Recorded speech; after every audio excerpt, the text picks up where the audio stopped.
Do-hyun Kim stared out the window of his office in the Imperial Cultural Center. The three moons of the Empire's capital planet hung in the purple sky, their light creating dancing shadows on the crystal towers below. Even after 2 years on this alien world, the view still took his breath away.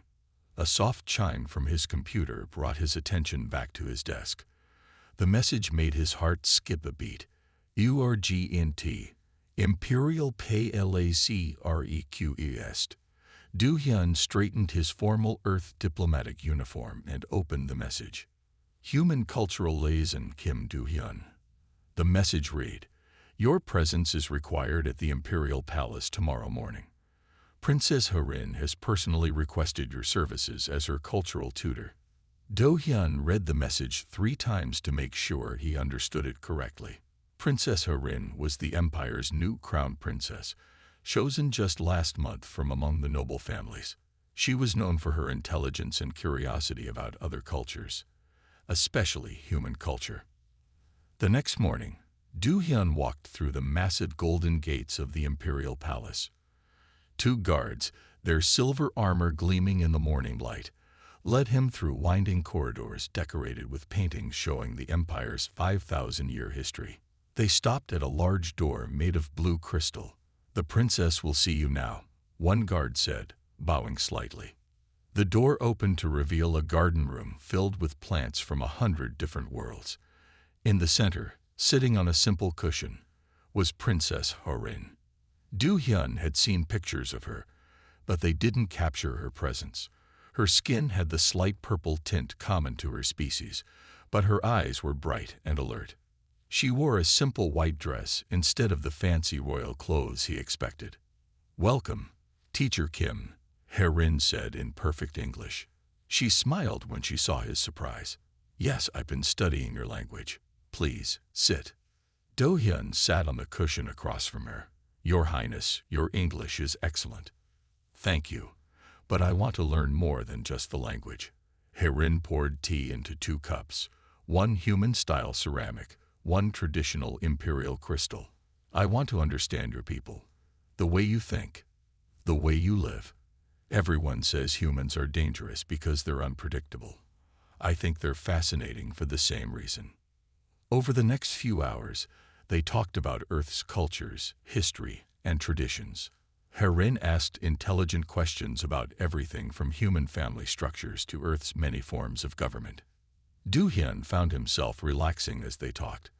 The princess had a way of making him forget about rank and protocol. "Is it true," Harin asked, "that humans choose their own mates, based on something called love?" "Yes, Your Highness. In most human cultures, people are free to marry whoever they want, as long as both people agree." Harin's eyes sparkled with interest. "How fascinating.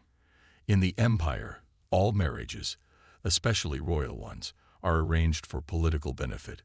She looked down at her tea. "The council is already making a list of suitable matches for me."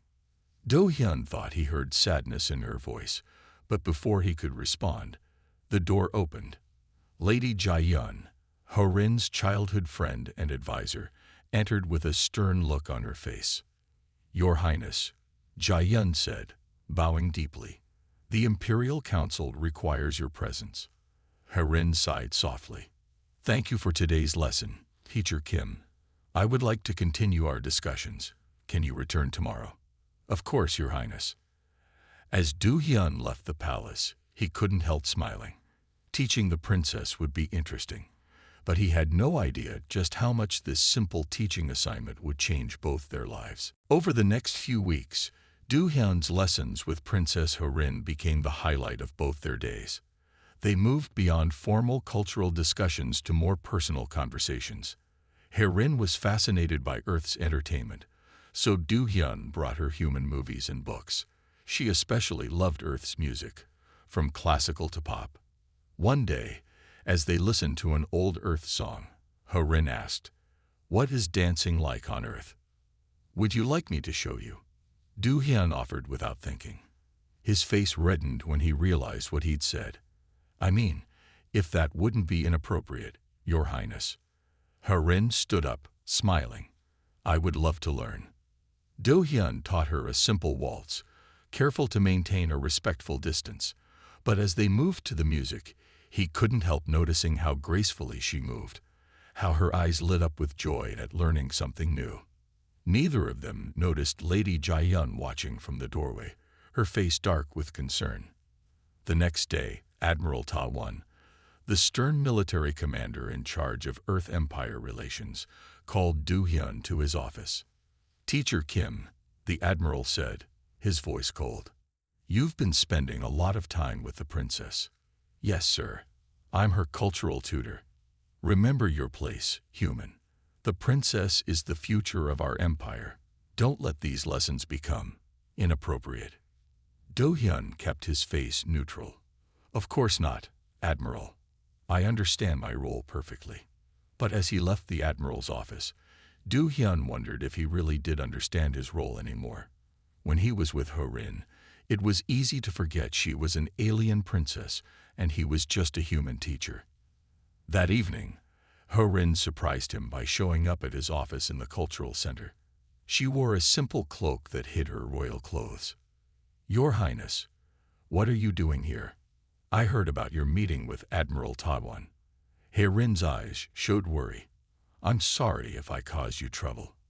"No trouble at all," Do-hyun assured her.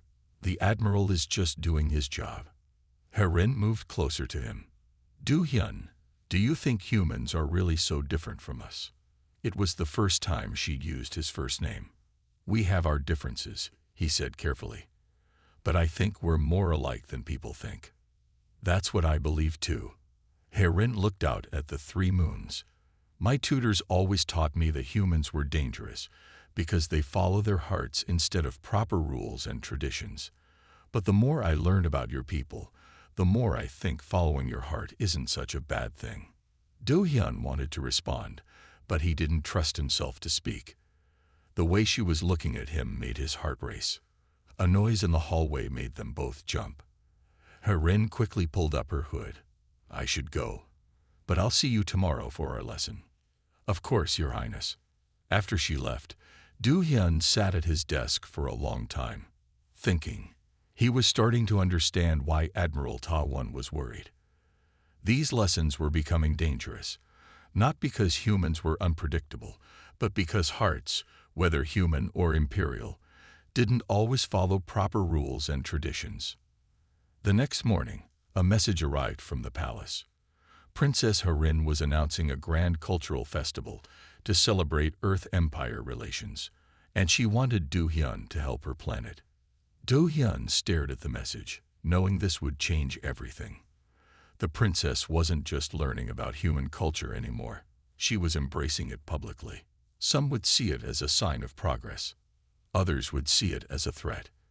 But as he thought about Ho-rin's smile when she talked about Earth's cultures, about the way her eyes lit up when she learned something new about humans, he knew he couldn't say no. Whatever happened next, he was already too involved to step away. He pressed accept on the message, wondering if he was making the biggest mistake of his career or starting the greatest adventure of his life. The news of Princess Ho-rin's cultural festival spread through the imperial capital like wildfire. Do-hyun spent his days running between meetings, helping plan what would be the biggest Earth Empire event in history. But not everyone was happy about it. "You're changing her," Lady Jae-hyun confronted Do-hyun one morning in the palace corridors. "The Ho-rin I grew up with would never have suggested something so human." "The princess is making her own choices," Do-hyun said carefully. "I'm just her teacher." Jae-hyun stepped closer, her violet eyes narrow. "Are you? Because I see the way she looks at you. The way you look at her. Don't think others haven't noticed too." Before Do-hyun could respond, a familiar voice called out, "Teacher Kim." Princess Ho-rin walked toward them, wearing a dress that mixed Earth and Imperial styles. "I need your help with something." Jae-hyun bowed and quickly left, but her warning hung in the air. Ho-rin led Do-hyun to her garden room. "I want to learn an Earth dance for the festival's opening ceremony," she announced. "Something that will show both our peoples coming together." "Your Highness, that might be too much," Do-hyun said. The conservative nobles are already worried about the festival. Let them worry. Rin's face was determined. How can we expect our peoples to come together if their leaders won't take the first step? They spent the afternoon practicing a simple earth waltz. Rin was a quick learner, but she kept stepping closer than the formal dance required. Du Hyun tried to keep his distance, but her touch sent warmth through his body.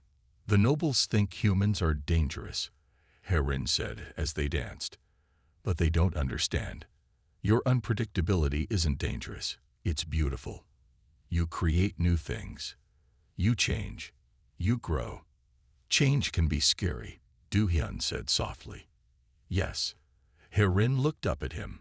But sometimes being scared is worth it. A loud cough interrupted them. Admiral Taiwan stood in the doorway, his face dark with anger. Your Highness, the council requests your presence. Immediately. Rin straightened her dress. We'll continue tomorrow, Teacher Kim. But tomorrow didn't come. The next day, Du Hyun received a message saying the princess was busy with council matters. The same message came the next day and the next. Worried, Du Hyun went to see his friend Captain Sangmin, whose merchant ship was docked at the capital spaceport. The council is trying to control her, Sangmin said as they sat in his ship's viewing room. Word in the spaceport is they're pushing her to announce a marriage alliance with the Moon Dragon family. Do Hyun's heart sank. The Moon Dragons were the most conservative noble house, known for their anti-human views. There's more, Sangmin added. My contacts say some nobles are plotting something. They think the princess is too influenced by Earth culture. They want to stop the festival. How? They didn't say. But be careful, friend. Palace plots can turn deadly. That night, Du Hyun couldn't sleep. He kept thinking about Rin, about her dreams of bringing their peoples together, about her smile when she learned something new about Earth, about the warmth of her hand when they danced. A soft knock at his door startled him. He opened it to find Rin standing there, wearing a plain cloak. Your Highness, what are you doing here? I had to see you. She entered his apartment quickly. The council is trying to stop the festival. They say I'm forgetting my duty to the Empire. Maybe they're right, Du Hyun said reluctantly. Maybe we're moving too fast. No. Rin grabbed his hands. Don't you see? This festival isn't just about culture. It's about showing that humans and Imperials can be more than just allies. We can be friends. We can be. She stopped, looking down at their joined hands. Rin, Du Hyun said softly, forgetting titles and protocol. We can't. Why not? Because you're human. Because I'm Imperial. She moved closer. When I'm with you, those things don't matter. You see me as I am, not as the princess I'm supposed to be. The council will never accept it. Then maybe it's time to change the council. Rin's eyes shone with determination. I'm not just the princess they chose. I'm the princess my people need. Someone who can lead the empire into a new age. And I need you with me. Before Du Hyun could respond, his computer chimed. It was a message from Captain Sangmin. URGNT. Moon Dragon ships spotted near Earth trade routes. Military vessels disguised as merchants. Think they're planning something against festival. Rin read the message over his shoulder. Her face paled. The Moon Dragons are the most powerful noble house. If they're moving ships, they might be planning to disrupt the festival, Du Hyun finished. Or worse. We have to stop them. Rin straightened, every inch a princess despite her plain clothes. But we'll need proof. And allies. I might know someone who can help. Du Hyun thought of Admiral Taiwan. The man might not like humans, but he was loyal to the Empire. But it's dangerous, if we're wrong. And if we're right but do nothing, we'll lose everything we've worked for. Rin touched his cheek gently. I trust you, Du Hyun. Do you trust me? Du Hyun looked into her eyes, seeing not just a princess, but a woman ready to fight for what she believed in. For what they both believed in. Yes, he said. I trust you. Rin smiled, And in that moment, Do-hyun knew there was no turning back. Whatever happened next, their lives were now bound together. A human diplomat and an alien princess about to challenge an empire's traditions. The three moons shone through his window, casting their light on Herin's face. She looked like she was glowing from within, beautiful and determined, and maybe a little scared, but ready to face whatever came next. Do-hyun reached for his computer. It was time to call in every favor he had to protect both the festival and the princess who had become more important to him than any diplomatic mission. The game they were about to play was dangerous. The moon dragons were powerful, and they had centuries of political influence behind them. But they didn't understand humans the way Herin did. They didn't understand that when humans found something worth fighting for, they never gave up. And Do-hyun had found something worth fighting for. Not just peace between their peoples, but a future where humans and Imperials could be more than allies. A future that started with a princess who dared to dance with a human, and a human who dared to fall in love with a princess. Now they just had to survive long enough to make that future real. The morning of the cultural festival arrived with all three moons still visible in the dawn sky. Do-hyun stood at his apartment window, checking his computer for updates from Captain Sangmin. His friend had spent the last week tracking the moon dragon ships, trying to figure out their plan. A message flashed on his screen. They're moving. 6 ships just changed course toward the capital. Military weapons detected. Do-hyun's hands shook as he contacted Admiral Ta-won. The admiral had been skeptical at first, but the evidence of moon dragon ships with hidden weapons had convinced him to listen. I saw the report, Admiral Ta-won said when he answered. But we can't stop the ships without proof of their intentions. The moon dragons are too powerful. Then we need to protect the princess, Do-hyun said. They'll make their move during the festival. The admiral was quiet for a moment. Meet me at the palace in 1 hour. And Kim Do-hyun. If you're wrong about this, it's not just your career at risk. It's Earth-Empire relations. I understand, sir. But if I'm right, and we do nothing, we might lose much more. Do-hyun rushed to the palace through streets already filling with people excited for the festival. Humans and Imperials walked side by side, many wearing clothes that mixed both cultures' styles. This was what Herin had wanted to create. This was what the moon dragons wanted to stop. At the palace, he found Herin in her garden room, practicing the earth waltz they would perform at the festival's opening. She wore a beautiful dress that shimmered between earth white and imperial purple. You look worried, she said when she saw his face. The moon dragon ships are coming. Do-hyun showed her Sangmin's message. We think they'll try something during the festival. Herin's face grew serious, but she didn't look surprised. They want to stop the dance. If a human and the imperial princess dance together in public, it will change everything.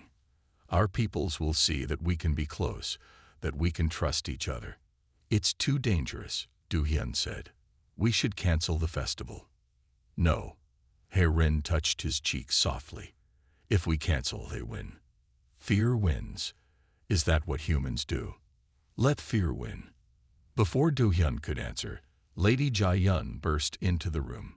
Your Highness, the moon dragon heir is here. The council insists you meet with him immediately. Herin straightened her shoulders. Then let's not keep him waiting. In the council chamber, the moon dragon heir stood tall and proud. His name was Lord Kang-ho, and his family had helped rule the empire for 1,000 years. He smiled when he saw Herin, but his eyes were cold. Princess, he said, bowing, I bring a proposal from my family. Cancel this festival, announce our marriage alliance, and all will be well. The empire will remain strong, unchanged by foreign influences. You mean unchanged by humans, Herin said quietly. But change isn't always bad, Lord Kang-ho. Sometimes it makes us stronger. Stronger, Kang-ho laughed. Look what human ideas have done to you, making you forget your duty, your place. His eyes moved to Do-hyun. Making you dance with creatures beneath you. The only one beneath anyone here is you. Admiral Ta One's voice rang out as he entered the chamber. We know about your ships, Lord Kang Ho, the ones carrying weapons toward our capital. You have no proof, Kang Ho said, but his face had gone pale. Actually, we do. Captain Sangmin walked in, holding a datapad. My ship's sensors recorded everything, including the messages ordering an attack during the festival. Kang Ho's hand moved to his belt, where a small weapon was hidden. But before he could grab it, Du Hyun stepped between him and Herin. Other council members quickly called for guards. You're all making a mistake, Kang Ho said as the guards surrounded him. The Empire needs its traditions, its purity. The Empire needs to grow, Herin said, to learn from others as others can learn from us. She turned to the council members. The Moon Dragons wanted to attack their own people, just to stop us from dancing with humans. Is this the tradition you want to protect? The council chamber erupted in argument. Some members supported Herin, others defended the Moon Dragons. Du Hyun watched as Herin stood calm in the middle of the storm, every inch the leader her people needed. Suddenly, alarms rang through the palace. Moon Dragon ships entering orbit. A guard shouted. They're powering weapons. Get the princess to safety, Admiral Ta One ordered. But Herin didn't move. No, I won't hide. She looked at Du Hyun. The festival square is full of humans and Imperials together. If those ships attack. Du Hyun understood. The Moon Dragons would rather destroy the festival than let it succeed. Rather kill their own people than let them get close to humans. What do you want to do? He asked Herin. She smiled, took his hand, and turned to Admiral Ta One. Admiral, can you get us to the festival square? It's time for our dance. The Admiral stared at them for a moment, then nodded. I'll handle the ships. Just make it count. They rushed through the palace corridors, guards around them. Through windows, Du Hyun could see Moon Dragon ships in the sky, facing off against Imperial defense vessels. Admiral Ta One was already shouting orders through his communicator. In the festival square, thousands of humans and Imperials looked up at the ships in fear. Some started to run, others froze. Herin squeezed Du Hyun's hand and walked to the center of the square. Music began to play, the earth waltz they had practiced so many times. Dance with me, Herin said loudly enough for everyone to hear. Show them that fear doesn't win. Du Hyun took her in his arms, and they began to dance. Slowly, people stopped running to watch. A human and an Imperial princess, dancing together while battleships faced off overhead. Then something amazing happened. Another human Imperial couple joined them, dancing the same waltz. Then another, and another. Through his earpiece, Du Hyun heard Admiral Ta One. Moon Dragon ships powering down weapons. They're retreating. Herin smiled up at Du Hyun as they danced. Around them, the square had become filled with humans and Imperials dancing together, showing that Kang Ho was wrong. Change wasn't making the Empire weaker. It was making it stronger. Above them, the three moons shone down on dancers from two worlds, moving together in an earth waltz in an Imperial square. It wasn't the end of their troubles. The Moon Dragons would face justice, but their supporters would cause more problems. But looking at Herin's happy face, at the humans and Imperials dancing around them, Du Hyun knew they would face those problems together. Sometimes the biggest changes started with the smallest things, like a princess who wasn't afraid to dance with a human. 1 month after the festival, Du Hyun stood in his office at the cultural center, packing his things. The walls were bare now, the pictures of Earth taken down and carefully stored away. His time as cultural liaison was coming to an end, but not in the way anyone had expected. The door opened, and Captain Sangmin walked in with a big smile. Ready for the big day? Not really, Du Hyun admitted. Everything's happening so fast. Fast. Sangmin laughed. My friend, you and the princess have been dancing around each other for months. The whole empire has been waiting for this announcement. Do-hyun looked out his window at the 3 moons. The smallest one was full today, which Imperials saw as a sign of good luck. He hoped they were right. The past month had been full of changes. After the festival, the Moon Dragons faced justice for their attempted attack. Lord Kangho and his closest supporters were arrested. Their ships were confiscated, and their power in the council was broken. But the biggest changes came from the people themselves. The festival dance had started something new. Humans and Imperials were mixing more freely now. Restaurants served food from both worlds. Shops sold clothes that mixed both styles. And in the streets, couples like Harin and Do-hyun were no longer such a strange sight. "It's time," Sang-min said, checking his watch. "The hover car is waiting." At the Imperial Palace, Lady Jae-yun met them at the gate. She had changed too in the past month. After seeing how the Moon Dragons had almost hurt her friend, she had become one of Harin and Do-hyun's strongest supporters. "There you are," Jae-yun said. "Come on, everything's ready." They walked through corridors that Do-hyun now knew well. Palace workers smiled and bowed as he passed. A year ago, they would have ignored a human. Now they knew him as the man who had helped their princess save the empire from itself. Admiral Ta-won waited outside the council chamber. He wore his full dress uniform, covered in medals. "Teacher Kim," he said with a small smile. Or should I say, Ambassador Kim. Do-hyun still couldn't believe his new title. After the festival, Earth and the Empire had created a new position, Cultural Ambassador, someone who would work to bring their peoples closer together. Harin had insisted that Do-hyun was the perfect choice. "The council is ready," Admiral Ta-won said. They voted to accept all of the princess's proposals. Inside the council chamber, Harin stood at the center table. She wore a dress that perfectly mixed Earth and Imperial styles, just like she had at the festival. But today, she also wore the crown of stars, marking her as the Empire's true leader. The council members rose as Do-hyun entered. Many of them had fought against human influence in the Empire. Now they watched as a human walked toward their princess. "Members of the Imperial Council," Harin said, her voice clear and strong. "1 month ago, we saw what fear and hatred could do to our empire. The Moon Dragons would have destroyed everything we built, just to keep us apart from humans." She walked around the table to stand beside Do-hyun. "But we also saw something else. We saw humans and Imperials dancing together, working together, living together. We saw that change doesn't make us weaker, it makes us stronger." "The council has reviewed your proposals, Your Highness," one of the older members said. "We agree that the time has come for closer ties with Earth. The cultural exchange program you suggested will begin immediately." "And the other matter?" Harin asked. The council member smiled slightly. "We have also voted to accept your choice of consort.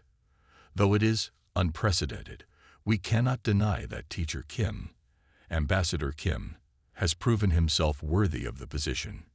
Do-hyun felt Harin's hand slip into his. They had waited so long to be able to do this openly. "There's one more thing," Harin said. She turned to face Do-hyun. "I'm not just choosing you as my consort. I'm choosing Earth as my second home. Part of each year, we will live there, learning from your people as they learned from us. The princess of the Empire should understand both worlds she wants to bring together." Do-hyun looked at her in surprise. They hadn't discussed this part. "That is," Harin added with a small smile, "if you're willing to teach me more about your world." "Always," Do-hyun said softly. Later that evening, they stood in Harin's garden room, where they had shared their first dance.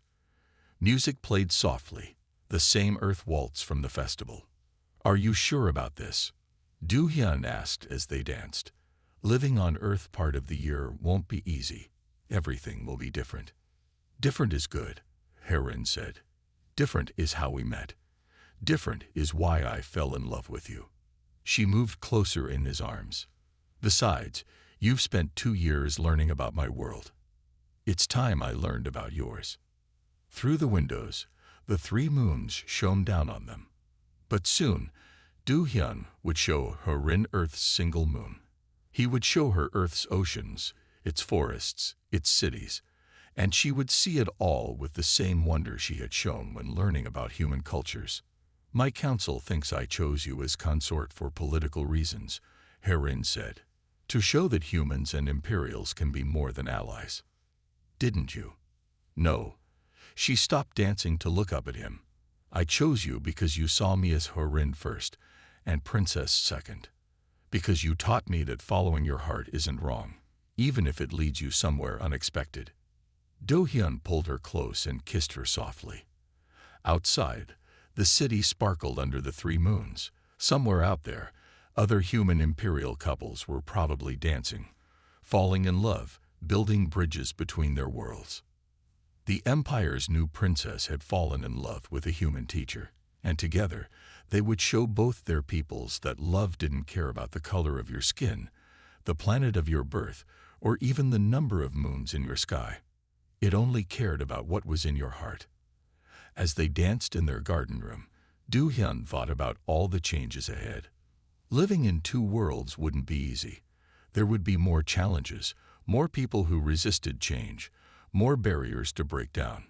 But looking at Harin's happy face, he knew it would be worth it. Sometimes, the greatest adventures started with a simple dance lesson. Sometimes, the greatest love started with a princess who wasn't afraid to follow her heart. And sometimes, the greatest changes started with 2 people who dared to show their worlds that different didn't mean dangerous. It just meant a new way to dance.